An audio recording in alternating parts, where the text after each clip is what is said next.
Hello and welcome back to Here We Tow. In this vlog I'm going to go over a beginner's guide to buying your first e-bike, and if you're considering buying one, hopefully this might be of use to you. We've very kindly been lent 2 e-bikes from Mark II, and they've also given us a discount code for our subscribers. That'll be in the description below, and I'll also mention it at the end of the vlog. So, buying an e-bike, 5 top tips. They say you never forget how to ride a bike, and I'm about to find out if that is true. After spending 9 weeks in lockdown, it's time to lose those gained pounds and take advantage of the great outdoors. If you're considering an electrical bicycle, then these top tips may help you in your search. So, what is an e-bike? Well, my first pedal cycle was a Rally Bluebird which my grandma bought me from our local bike shop when I was 5. And I still remember that bike with fond memories and how my dad taught me how to ride it. But like many things in life, pedal cycles have evolved, and since my 1983 Bluebird, pedal bikes have now embraced electric power. It's seen a boom in electrically assisted pedal cycles, or e-bikes as they're known. An e-bike is a pedal cycle assisted by an electrical motor to aid propulsion.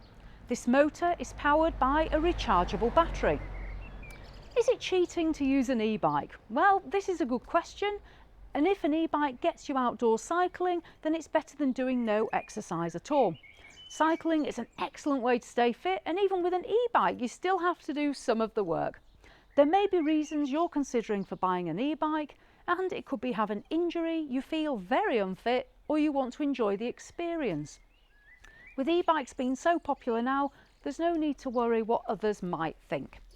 So what is the law around e-bikes? This is very important. Before you buy an e-bike, it's important to have some knowledge of the law around their use. And the main rules are: 1, the bicycle must be fitted with pedals capable of propelling the bike. 2, the bike doesn't exceed more than 250 watts continuous motor output or power.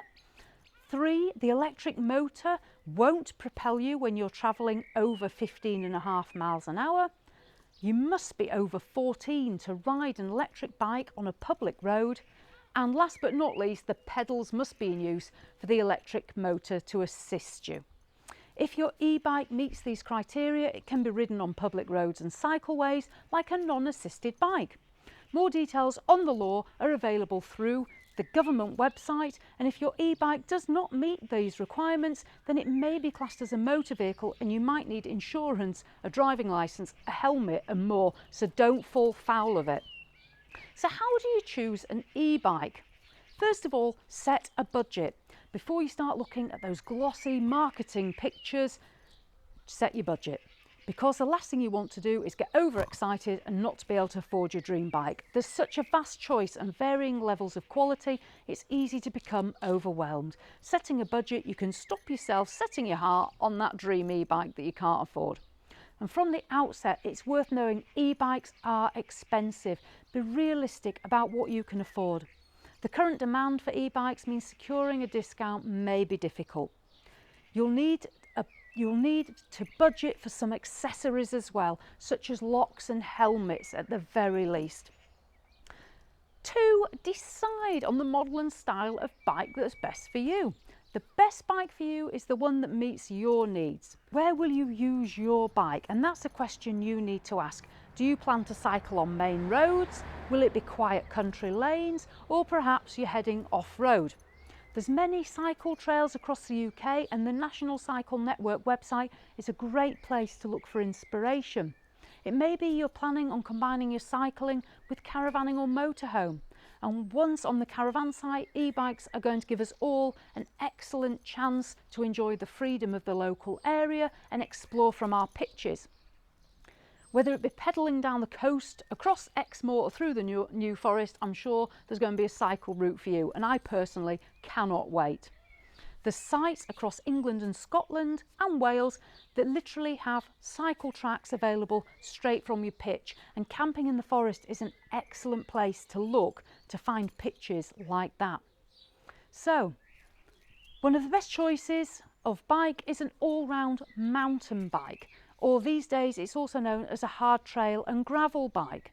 Back in my days it was just a straightforward mountain bike.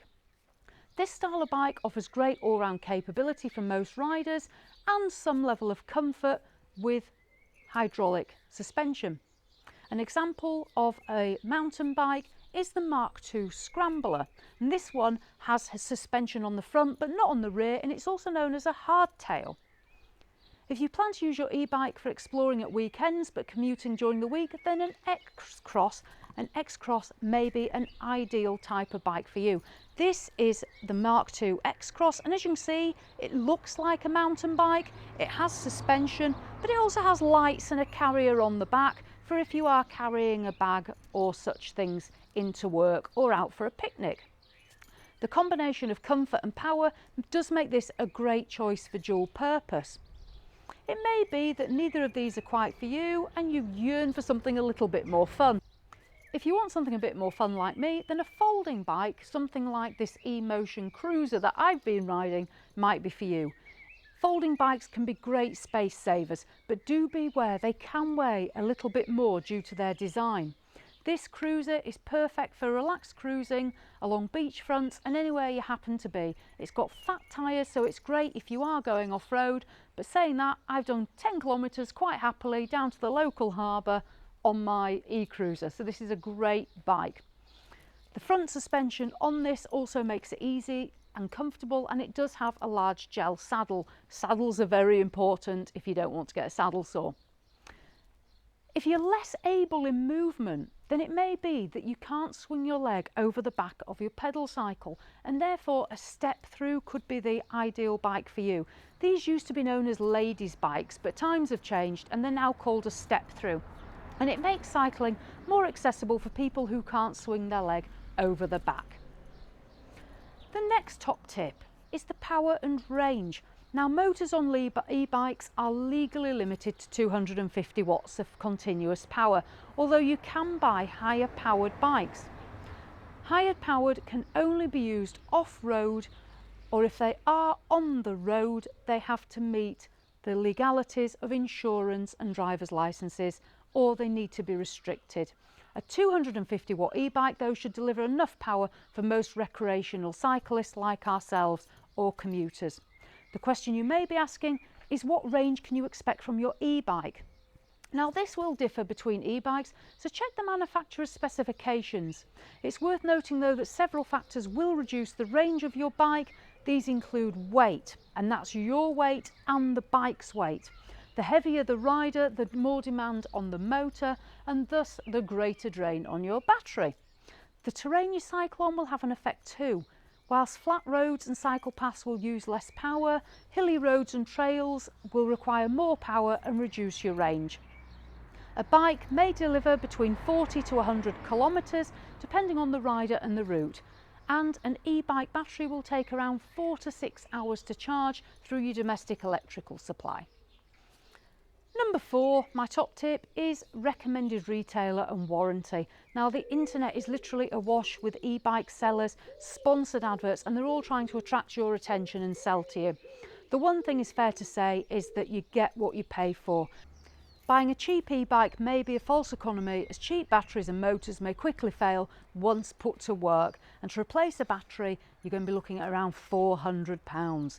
The best way to choose where to buy could be from personal recommendation or using review websites. Two such websites are Reviews.io and Trustpilot. You can find advice by joining an online forum or Facebook group, and these are packed with great advice and support. It may be that you want to visit a showroom, or you may want to use an online service. An established company is the best choice, as they'll have plenty of experience to offer and proven sales of their bikes. It's important too they offer good service if you need warranty work. When looking for an e-bike, consider the warranty that they offer with it. The warranty should cover the frame, battery, motor, electronic equipment, and the paint and clear coat. It's understandable that a warranty won't cover accident damage or negligence. And as I say, to replace a battery can be quite costly, so make sure you get that warranty. And last but not least, number 5, think about the accessories that you're going to need. Like any recreational activity, you always need accessories, and e-bike ownership is no different. Make sure you set aside a small amount of money to buy a few essentials. Firstly, cycle helmets. These are important no matter where you plan to ride your bike, and they could save you from serious injury. Cycle helmets, we got ours from Halfords. They start from around £30 upwards. You also then need to think about security. The last thing you want is your new e-bike being stolen from you. So make sure you buy the best you can afford. Consider a ground anchor for at home if you're storing in a garage, but make sure you buy the best locks that you can. So there we have it. Those are my top tips if you're considering buying an e-bike for the first time. I can absolutely recommend them. They are so much fun. So what about cost? And that is important. Well, my little e-bike here, this is £1,500, and Jules's bigger one, this was just under £2,000. E-bikes cost varying amounts. They start from just under £1,000 and they go up to, I've seen, £12,000. But don't spend a lot of money on your first one. Make sure that it's right for you. I did mention that Mark II have given us a discount code. So if you want to have a look on their website to see if one of these bikes is suitable for you, then the discount code is HWT10. HWT10 at the checkout, and it'll give you 10% off, which is pretty generous. And as I say, Mark II, they are a reputable company, or we would not have linked in with them. So there we go. If you do buy an e-bike, I hope you enjoy it. We cannot wait to get out on these when we're touring again very soon. So there we go. As always, thanks for watching, and I'll see you in the next one.